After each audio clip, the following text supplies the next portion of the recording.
Let us pray in the name of the Father, and of the Son, and of the Holy Spirit. Amen.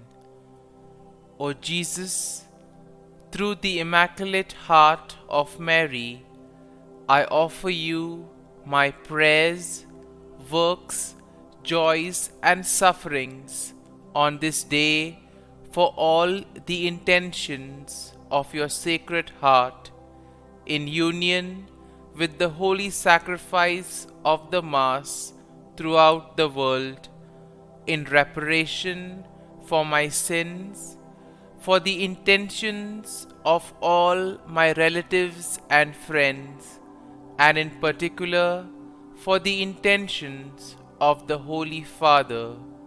Amen. The intention of the Holy Father for the month of February. For parishes, we pray that parishes placing communion at the center may increasingly become communities of faith, fraternity, and welcome towards those most in need. Our Father, who art in heaven, hallowed be thy name. Thy kingdom come, thy will be done, on earth as it is in heaven. Give us this day our daily bread, and forgive us our trespasses, as we forgive those who trespass against us. And lead us not into temptation, but deliver us from evil. Amen. Hail Mary, full of grace, the Lord is with you. Blessed are you amongst women, and blessed is the fruit of thy womb, Jesus. Holy Mary, Mother of God, pray for us sinners, now and at the hour of our death. Amen. Glory be to the Father, and to the Son, and to the Holy Spirit, as it was in the beginning, is now, and ever shall be, world without end. Amen. My dear friends, as we gather in the presence of the Lord, as we spend this time with Jesus, let us place before Him all our worries. Let us place before Him all that which troubles us, all our challenges, all our difficult moments. And as we place them at His feet, let us ask Him to give us the grace so that we may be able to deal with these situations. At the same time, let us not forget to thank the Lord for all the good things that He has done for us. Very often, we do not recognize all the favors, all the blessings that have been bestowed on us. Sometimes we are so occupied by looking at the issue or the problem that we are not able to recognize the small blessings, the small things that happen along the way. And that is why it is very important to focus on these little things in life which sometimes go unnoticed. And let us first and foremost thank the Lord for the gift of life. We thank the Lord for giving us various talents, abilities, capabilities to do various things in various possible ways. We thank the Lord for all the opportunities that He has given us. Opportunities to make use of our talents for the betterment of others. We see that there are many people in our lives who have played an important part. And we need to thank the Lord for the gift of our family members, friends, near and dear ones, and especially for those individuals who have been instrumental in making us who we are. They have contributed to our growth, to our development, and they have molded us and helped us become better individuals. So, keeping all these thoughts in mind, let us now close our eyes and let us praise the Lord. Let us thank Him for waking us up this morning. We thank Him for the gift of this new day, a day that will present many opportunities, a day that will probably help us to complete something that was left incomplete, or probably a day that will help us to make a difference in the lives of others. Everything is a choice. We have to make the right decision. And therefore, let us ask the Lord to give us the grace so that we too may choose wisely and make the right decisions in our lives. Lord, we thank You for giving us good health of mind and body. You have always kept us in Your love. You never abandon us. You are always there to guide us, to protect us, to lead us. And for all this, Lord, we thank You. At every moment, Your gaze is upon us. You love us and You are always there to protect us. For all this, Lord, we thank You, we glorify You, and we praise You. My dear friends, let this day be a day of joy and blessings in the name of the Lord Jesus Christ. And today we shall reflect and meditate on Psalm 43. As usual, we shall have an overview of the psalm and then we'll reflect on it in detail. Now, Psalm 43 is a lament and a prayer for vindication and deliverance in a time of distress.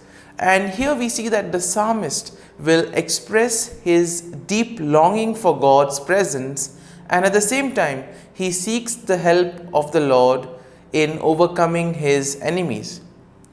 And through the various verses, though the psalm is short, we see that it is a heartfelt prayer of a person in distress who is seeking God's help, especially God's presence, and in a way he wants God to help him to overcome his enemy. Now, what is important to note is the confidence that the psalmist has in God's faithfulness, and he says that God's goodness always shines through. He encourages himself to trust in God and to hope in the unfailing love of the Lord. And now let us reflect on the psalm in detail. The psalm begins, "Vindicate me, O God, and defend my cause against an ungodly people. For those who are deceitful and unjust, deliver me." And here we see that the psalm begins with a plea for justice, asking God to vindicate him and plead his cause against his enemies. All of us have problems in life, all of us face various difficulties, and it is in these moments where we really feel lost. And therefore the psalm will encourage us to turn to the Lord, to ask the Lord for help. When we feel injustice, when we feel that things are not going right, all we need to do is turn back to the Lord, and He will be there to help us and guide us. And here we see that verse 1 will tell us that the psalmist is confident that God will answer his prayer and rescue him from those who oppress him. Such confidence the psalmist has in the Lord. Moving on, we see that, "For you are the God in whom I take refuge. Why have you cast me off? Why must I walk about mournfully because of the oppression of the enemy? O send out your light and your truth. Let them lead me. Let them bring me to your holy hill and to your dwelling." Now, these two verses, verse 2 and verse 3, in these verses we see that the psalmist expresses his desire to worship God in his holy temple, and most importantly, to offer the sacrifices of joy. He acknowledges that God is his strength and refuge, and therefore he will not be afraid even in the midst of trouble. And here we see that the hope and trust that the psalmist has in the Lord. And all of us are called to have this same level of faith and trust in the Lord. However, in difficult moments, it may be a challenge for us to have this kind of faith and trust. Nonetheless, we need to understand that those challenges are indeed testing times, and therefore we need to be perseverant and face those challenges. Now, moving on, we see in verse 4, "Then I will go to the altar of God, to God my exceeding joy, and I will praise you with the harp, O God my God." And this verse 4 here will be a turning point in the psalm, where the psalmist addresses his own soul and reminds himself of God's faithfulness and goodness. In a way, we see that he encourages himself to hope in God and to trust in his unfailing love despite the circumstances. And finally, we see that the psalm ends with the verse, "Why are you cast down, O my soul, and why are you disquieted within me? Hope in God, for I shall again praise him, my help and my God." And here the psalmist once again returns to his prayer for deliverance, asking God to send his light and truth to guide him and to lead him to his holy mountain. Here we see that he recognizes that only God can give him victory over his enemies, and therefore he puts his hope in God. And therefore we see that this psalm will help us to place our faith and trust in the Lord, to grow in our faith. And therefore we need to allow the psalm to take root in us. So let us spend a few moments in silence and let us ask ourselves, what was it that touched me as I was listening to the psalm? Was there a particular thought or was there a particular verse which has touched me? And let us reflect on this verse. Let us reflect on that thought so that it becomes a part of us. And then we can integrate it in our lives, and thus it can help us to grow in our faith and trust in the Lord. And therefore, as we spend these moments in silence, we pray for the grace that we may truly be able to place our faith and trust in the Lord in the most difficult moments of our lives.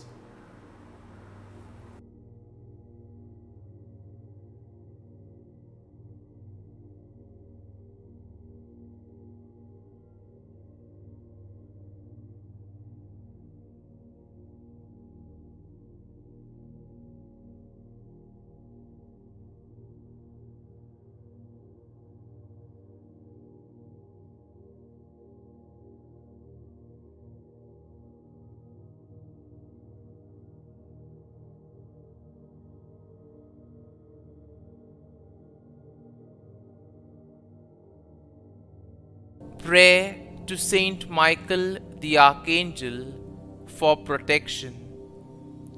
Saint Michael the Archangel, defend us in battle. Be our defense against the wickedness and snares of the devil. May God rebuke him, we humbly pray. And do thou, O Prince of the heavenly hosts, by the power of God, thrust into hell Satan and all the evil spirits who prowl about the world, seeking the ruin of souls. Amen. Act of Adoration. O Sacrament most holy, O Sacrament divine, all praise and all thanksgiving be every moment thine. Saint Gertrude, prayer for souls in purgatory. Eternal Father, I offer Thee the most precious blood of Thy divine Son, Jesus, in union with the masses said throughout the world today, for all the holy souls in purgatory, for sinners everywhere, for sinners in the universal church, those in my own home and within my family. Amen. May the divine assistance remain always with us, and may the souls of the faithful departed through the mercy of God rest in peace. Amen. Glory be to the Father, and to the Son, and to the Holy Spirit, as it was in the beginning, is now, and ever shall be, world without end. Amen.